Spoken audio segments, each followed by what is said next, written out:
que es organizada por Flaxo, la Fundación Konrad Adenauer y el CIEP de la Universidad de Costa Rica.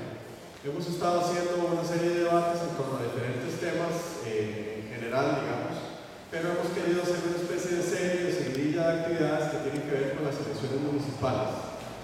En este caso, la actividad es, denominada Segunda Democracia Equitativa, Elecciones Municipales y Participación Política de las Mujeres. Como es obvio en el título, queremos hacer un énfasis en la discusión del rol de las mujeres en elecciones municipales, la participación, los retos, desafíos, etc. Para eso tenemos a distinguidas y distinguidos participantes. Le voy a dar la palabra a nuestro colega Fernando Celedón, quien vamos a dar la mesa. Nada más quería, en nombre de las tres instituciones, darle la bienvenida y agradecerles por su participación el día de hoy. Gracias, Felipe. Buenas tardes. Claro, para mí lo mejor sería que estuviéramos más agrupados. Ya los han invitado y los han invitado, pero para, digamos, estar un poco más concentrados. Vamos a iniciar este foro, este diálogo, en realidad, con una temática sumamente importante, muy pertinente y sobre todo a nivel municipal. Los que hemos tenido la oportunidad de investigar alrededor de temas electorales municipales, partidos políticos, organizaciones sociales y políticas locales, etc., sabemos de la importancia de la participación política de las mujeres en nuestras comunidades, en nuestras organizaciones. Pero también sabemos que no necesariamente eso se traduce, esa importancia, incluso a veces masiva, muy colectiva, a la hora de las elecciones no se traduce en una toma del poder equitativa. Hay mucho todavía que revisar, hay muchas reformas que plantear y espacios como estos sirven. Acordémonos que estamos frente a un evento electoral en el 2016, donde se van a elegir más de 5.000 puestos, donde pueden haber, no sé, cuánta cantidad de candidaturas, de esas cuantas cantidades de mujeres participan, deciden poner su nombre en una papeleta, en una precandidatura, etc. Es la elección más masiva que tenemos en este país. Prácticamente son 88 elecciones a lo que asistimos este primer domingo de febrero del 16. La dinámica del panel, acordada previamente con las panelistas, va a ser 3 bloques de 20 minutos cada uno. El primero se va a llamar Realidad actual de la participación política de las mujeres, el segundo, Participación política y gobiernos locales, y el tercero, Posibles acciones para mejorar la participación política en los gobiernos locales. Cada una de nuestras panelistas va a tener 5 minutos dentro de cada bloque para contestar una pregunta que le haremos. Al final de los 3 bloques vamos a tener comentarios finales y conclusiones y perspectivas sobre los desafíos de la participación a cargo de Gilda Villalobos, presidenta de la RECOM, de la red de mujeres municipalistas. Voy a pasar a presentar a cada una de las panelistas que nos acompañan. Doña Bolaños Barquero, aquí a mi izquierda, es abogada, máster en Derecho Público, egresada del programa de doctorado en Derecho, grados y posgrados todos por la Universidad de Costa Rica. Ha sido por 11 años asistente legal de la presidencia y los magistrados del Tribunal Supremo de Elecciones. Y desde el año 2009 además coordina la Oficina de Jurisprudencia y Normativa del Tribunal Supremo de Elecciones, la cual desde el año 2014 es parte de la estructura del Instituto de Formación y Estudios en Democracia, el IFED. Ha escrito artículos, dictado conferencias e impartido lecciones universitarias en el campo del derecho administrativo, constitucional y electoral, donde también ha asesorado por 19 años a la administración pública desde diversos puestos. También tenemos a Graciela Inser Brenes, también es coordinadora de proyectos de la sociedad civil en la Fundación Konrad Adenauer, licenciada en Psicología por la Universidad de Costa Rica y máster en Derechos Humanos por la Universidad Estatal a Distancia. Investiga y publica sobre temas de participación política de las mujeres y facilita talleres de empoderamiento de liderazgos femeninos. También tenemos a Marcela Piedra Durán, aquí a mi derecha, quien es politóloga de la Universidad de Costa Rica y egresada de la Maestría Centroamericana en Ciencias Políticas de esta misma casa de estudios. Y es investigadora del Centro de Estudios, del Centro de Investigación de Estudios Políticos de acá, de la Universidad de Costa Rica, y ha trabajado como consultora para la Fundación de MUCA, FUNPADEN, Eurosocial y PNUD en temas sobre género, seguridad ciudadana, democracia, ciudadanía y control político. También tenemos a Jensi Herrera Vega, quien es coordinadora del área de ciudadanía activa, liderazgo y gestión local del Instituto Nacional de las Mujeres, el INAMO, licenciada y máster en sociología con especialidad en investigación por la Universidad Nacional. Ha sido jefa de la unidad de investigación y coordinadora ahí del área especializada en información. Ha trabajado desde la capacitación, investigación y coordinación interinstitucional en relación al tema de los derechos humanos de las mujeres, especialmente en derechos políticos de las mujeres. Y también tenemos a doña Gilda Villalobos Palma, que como les dije, es la presidenta de la Red Costarricense de Mujeres Municipalistas, máster en Dirección y Gestión Pública Local, Unión Iberoamericana de Municipalistas y Agencia Española de Cooperación Internacional para el Desarrollo. Además es especialista en servicios civiles de carrera y dirección de recursos humanos en el gobierno local. Es también especialista en alta gerencia pública. Ha sido asesora parlamentaria entre el 2006 y el 2010 y también regidora municipal propietaria en la Municipalidad de Santo Domingo de Heredia. Estas son nuestros distinguidos panelistas, como ven, muy conocedoras del tema. Espero que le pongamos atención y que también le saquemos el jugo, como se merece en este diálogo. Entonces, sin más preámbulos, vamos a iniciar con el bloque de realidad actual de la participación política de las mujeres. Y la primera pregunta va a ser a Marcela Piedra, que dice así: ¿cómo se vincula la democracia con la participación política de las mujeres?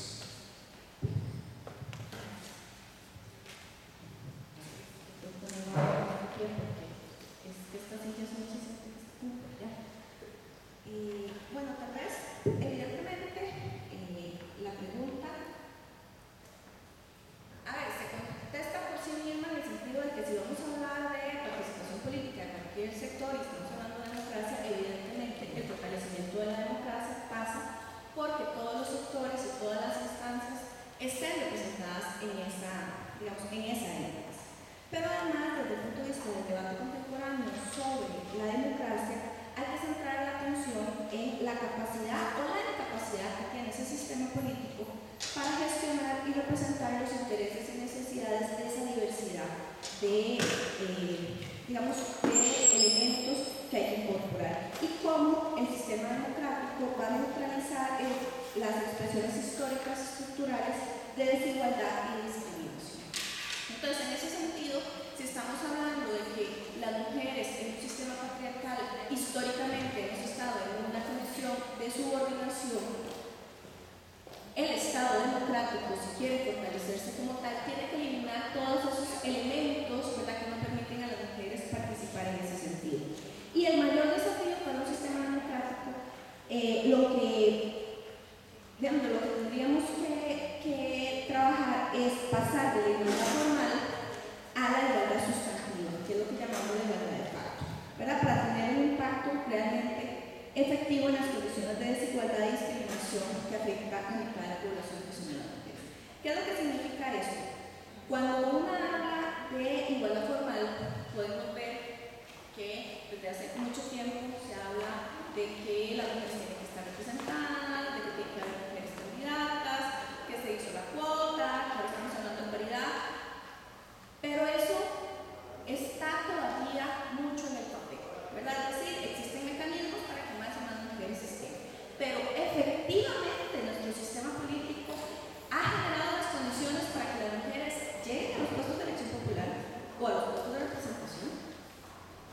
no solo que las que lleguen en buenas condiciones, en condiciones de igualdad con sus pares, con los hombres, o la misma institucionalidad genera esas diferencias o genera violencia política, que es un poco lo que se ha hablado, o acoso político, que no permite a esas mujeres ejercer como debería ser.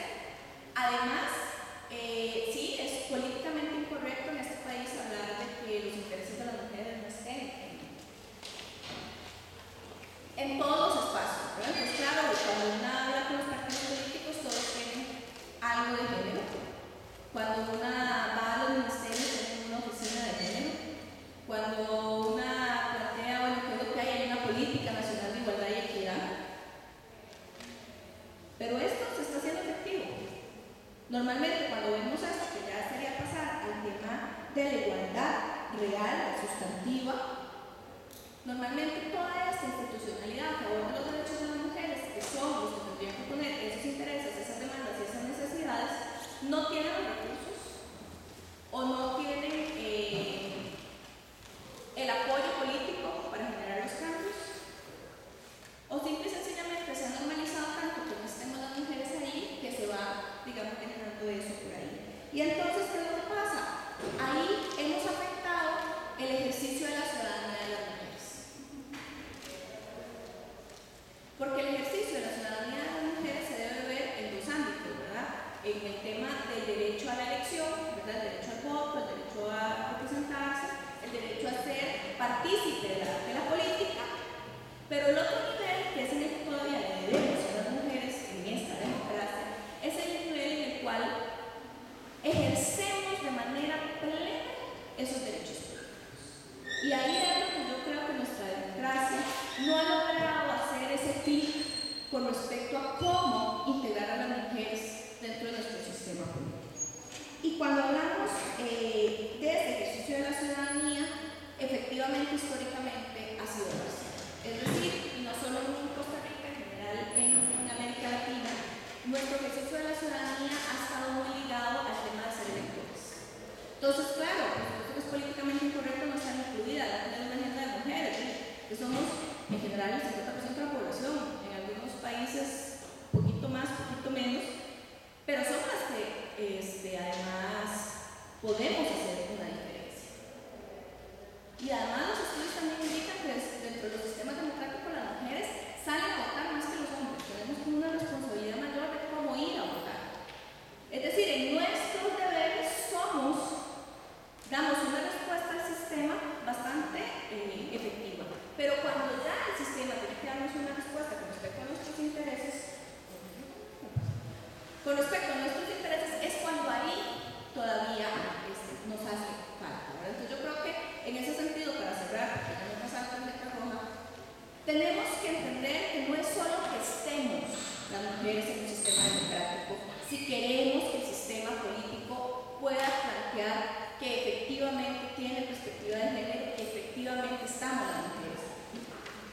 No es solo estar, es estar en las excelentes condiciones que debemos estar y que tenemos derecho como ciudadanos, porque somos ciudadanas de primera. Y lo que nos ha pasado en muchos momentos es que nuestra democracia nos trata como ciudadanas de segunda y no. Gracias, Marcela. Para continuar con esta primera aproximación a cómo debería vincularse la democracia con la participación política de las mujeres, vamos a preguntarle a la CNC de la Fundación Konrad Adenauer cuáles son los principales desafíos de esta participación política de las mujeres en la perspectiva que lo ha planteado de alguna manera Marcela.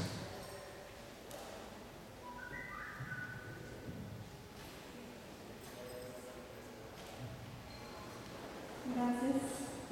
Bueno, yo se me voy a quedar sentada porque me siento más cómoda así. Si no siento como que les estoy dando como un discurso a todos. En realidad mi respuesta va mucho en la línea de lo que acaba de decir Marcelo, ¿verdad? Porque yo pienso que hay muchos desafíos en la participación política,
Entonces, como vemos, digamos que la igualdad formal sí existe. Hay buenos intentos en sentido electoral de mejorar la participación política de las mujeres.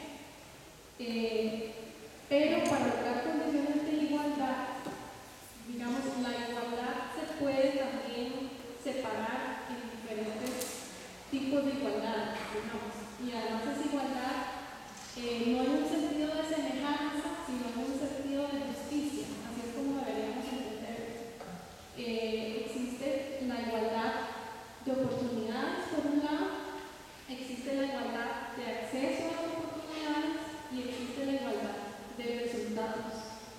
Y para que haya verdadera igualdad se tienen que cumplir las tres. Entonces, no sé, esto se puede explicar a través de un ejemplo muy sencillo. Por ejemplo, una de las principales limitaciones que tienen las mujeres para postularse a cargos políticos son los recursos económicos, porque postularse es carísimo.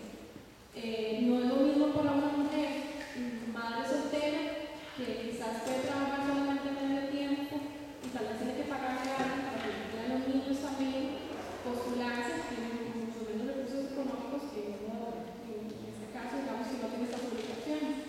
Eso sería igualdad de oportunidades, pero desigualdad de oportunidades. Si pensamos en desigualdad de acceso a las oportunidades, entonces ahí podemos pensar que además hay una violencia estructural por la cual las mujeres además ganamos menos que los hombres, ¿verdad? La igualdad de condiciones, con los mismos títulos, las mismas tareas, incluso hasta en las mismas instituciones, y nos pagan menos. Entonces hay otra desigualdad añadida.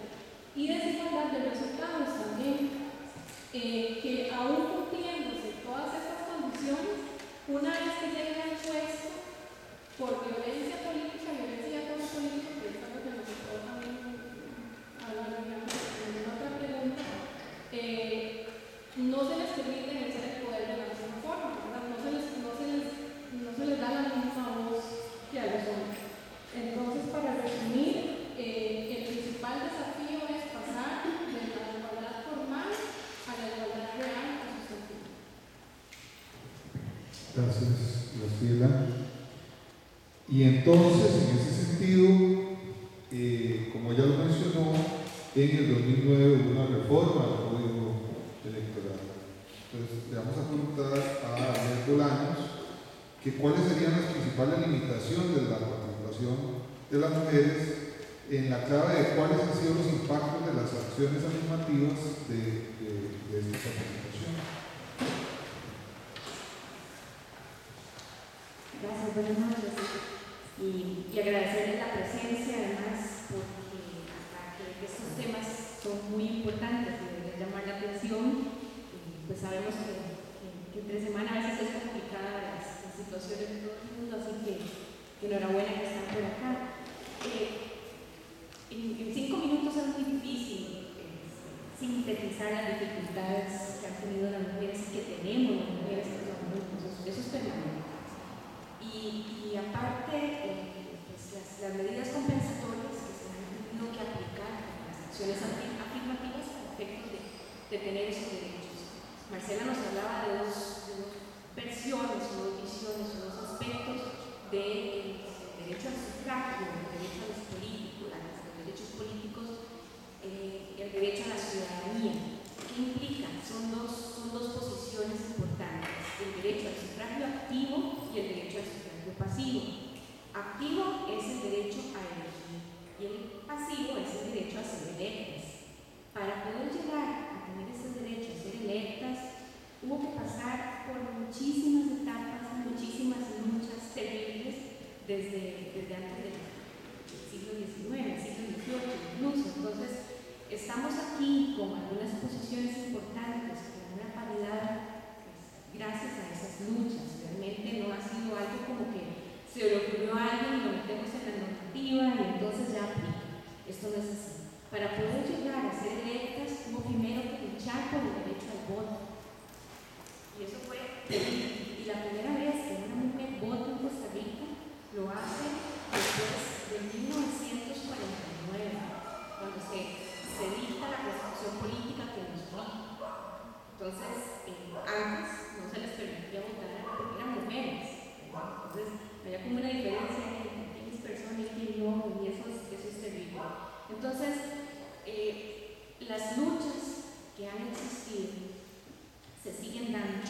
principales obstáculos de todo tipo, familiares.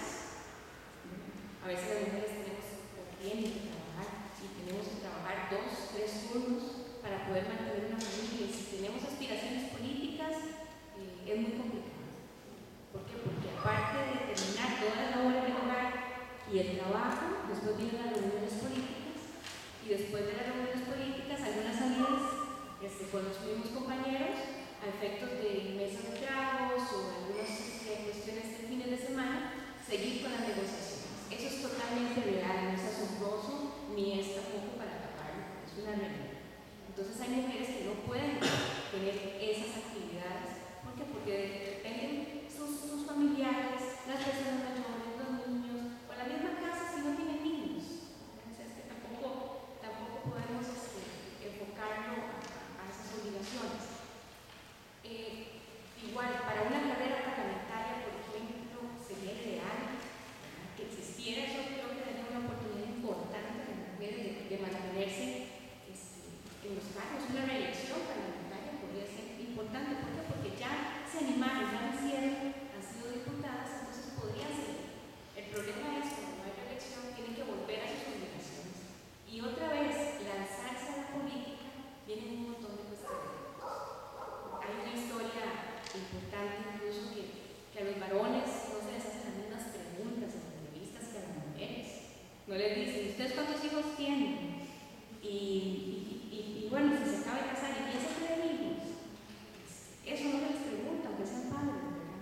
Entonces, son muchas las aristas que no alcanzaría la noche, yo creo, para enumerarlas siquiera.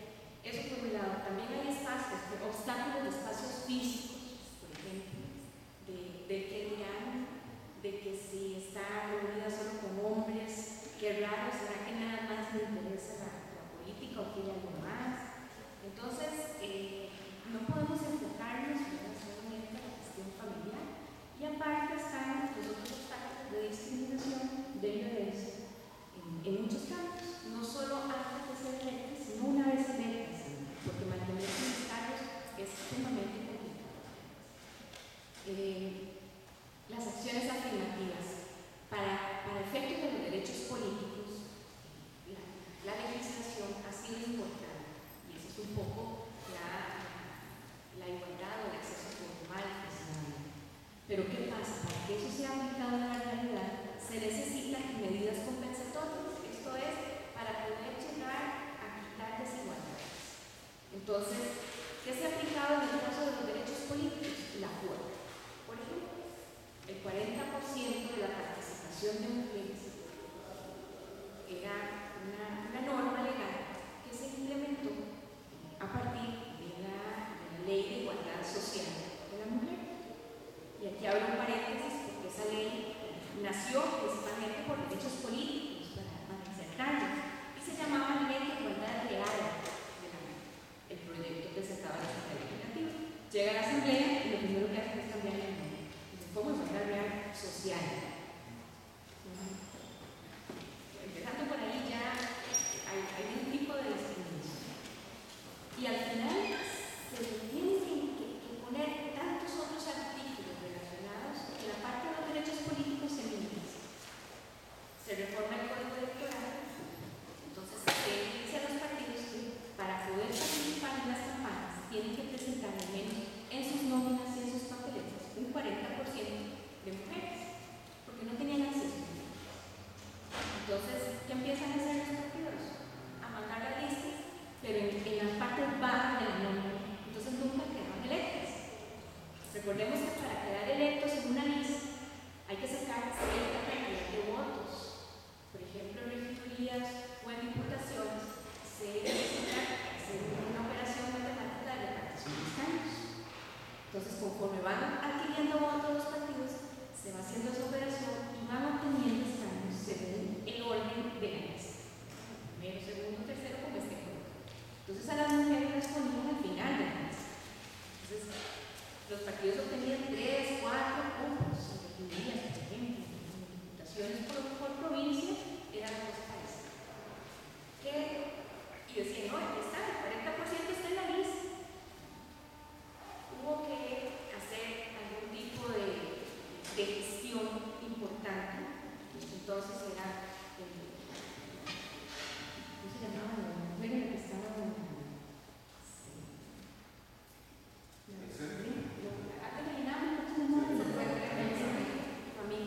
una gestión para que a través de esa interpretación del Tribunal Supremo de Elección se obligaran a los partidos a que se colocara a esas mujeres en un 40% de puestos elegibles.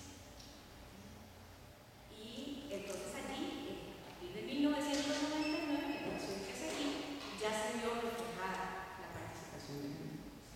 Esas son acciones afirmativas, es decir, medidas compensatorias, que poner un 40% de mujeres, hacer interpretaciones, crear normas, para que esa desigualdad sea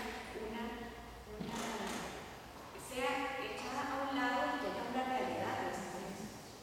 ¿Qué pasa luego? Vienen varias interpretaciones posteriores importantes del propio Tribunal Supremo de Elecciones que esto, no porque trabaje allí,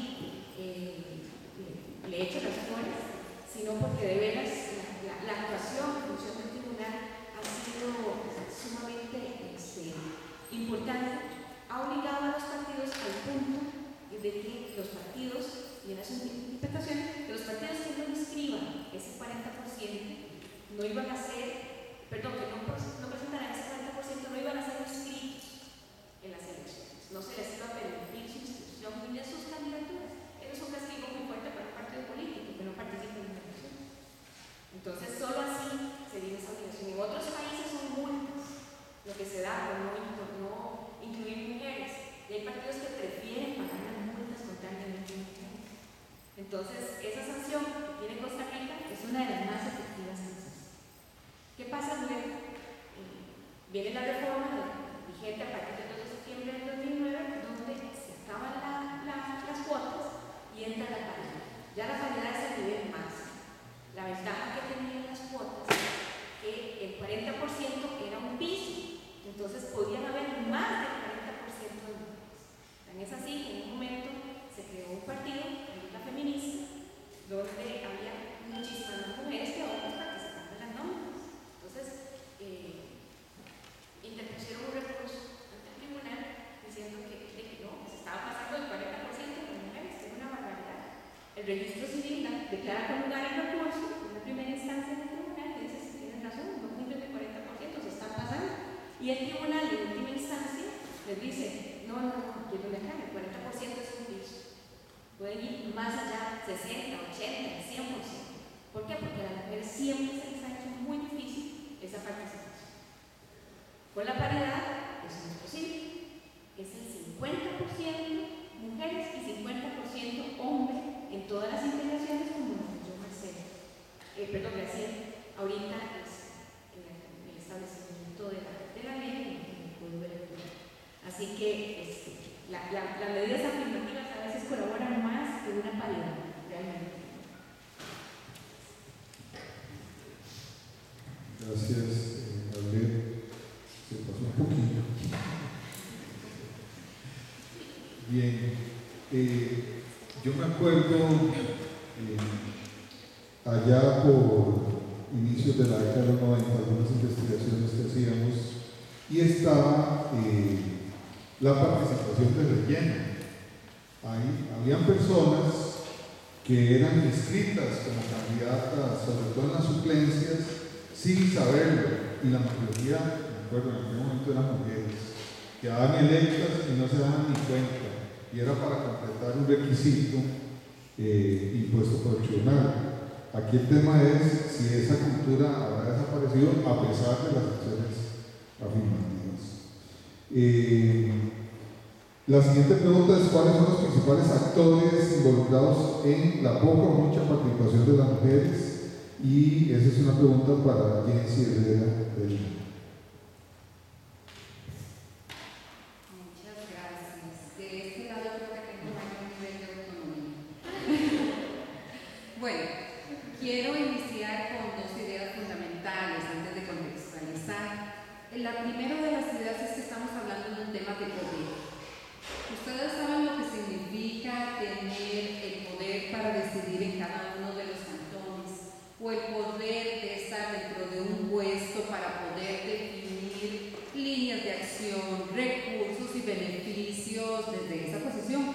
Por eso no es cualquier participación la participación política, es que estamos hablando de una participación muy fuerte. En este momento, Arlette tal vez no me deja mentir, hay 70 partidos inscritos, ¿verdad? Se espera que van a superar los 80 partidos para estas elecciones.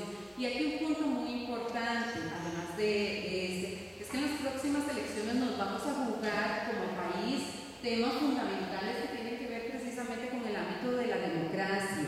Será otra vez donde pongamos a prueba el principio de paridad y además las elecciones locales que se diferencian de las elecciones nacionales.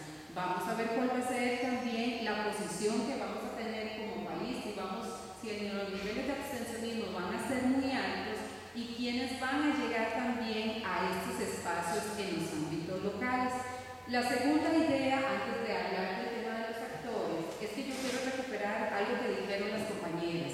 El punto es que este es un tema de derechos humanos y la historia no empieza ahora, en 2015. Ustedes saben que este próximo 30 de julio se van a cumplir 65 años de las primeras votaciones en Costa Rica donde las mujeres fueron a votar. Bueno, a manera de anécdota les cuento que esas votaciones se dieron en el plebiscito de la Tigre y la Fortuna. Bueno, Marcela, que les conoció a muchas de ellas hablaban de lo que significaba para estas campesinas dejar sus fogones, dejar aquel montón de niñas y niños, dejar prejuicios, maridos enojados y caminar kilómetros sobre aquellos barriales para ir a votar. Lo hicieron absolutamente orgullosas, ¿verdad? Y rompieron muchos esquemas. Ahí yo lo que quiero recuperar es que las mujeres estamos en el escenario político y estamos para quedarnos.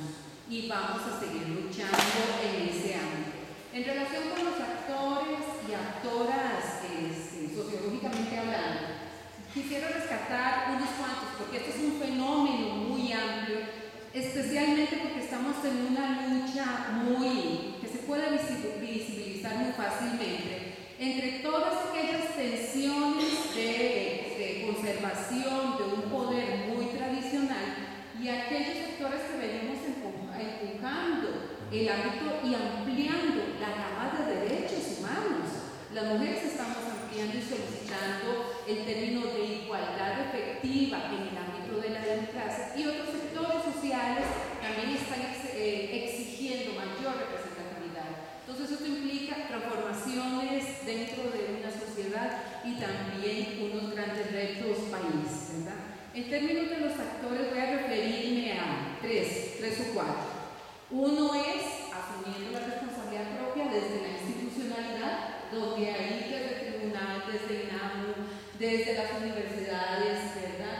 Ir impulsando desde la naturaleza de nuestras funciones, impulsando la participación política, como lo dijo Marcela, no desde la visión de ciudadanas plenas. Eso significa visibilizarnos en la historia, en los aportes, visibilizarnos en las estadísticas, y es decir, y darnos a conocer e impulsar la participación política. No puedo estar aquí sin hacer referencia a los partidos políticos. Vieran que, por ejemplo, la frustración que sentimos la institucionalidad, porque como dirían en los ámbitos locales, creada la ley, creada el portillo para aplicarlo, ¿verdad? Más o menos. Creada la normativa y creados los mecanismos. En este sentido, por ejemplo, las elecciones del año pasado, las elecciones para diputadas y diputados, de 100 nóminas que presentaron los partidos, solamente 22 fueron encabezados por mujeres. ¿Y dónde estaban esas 22 mujeres? Adivinen. En todos aquellos provincias con menos posibilidades de estar de quedar electas, o bien en aquellos partidos políticos que supimos que iba a quedar solamente una diputación. ¿Y esa diputación quiénes eran? ¿Hombres? ¿Verdad? Entonces es un tema que visibiliza y tiene un nivel muy alto de responsabilidad en los partidos políticos, porque está creada la norma, está creado un mecanismo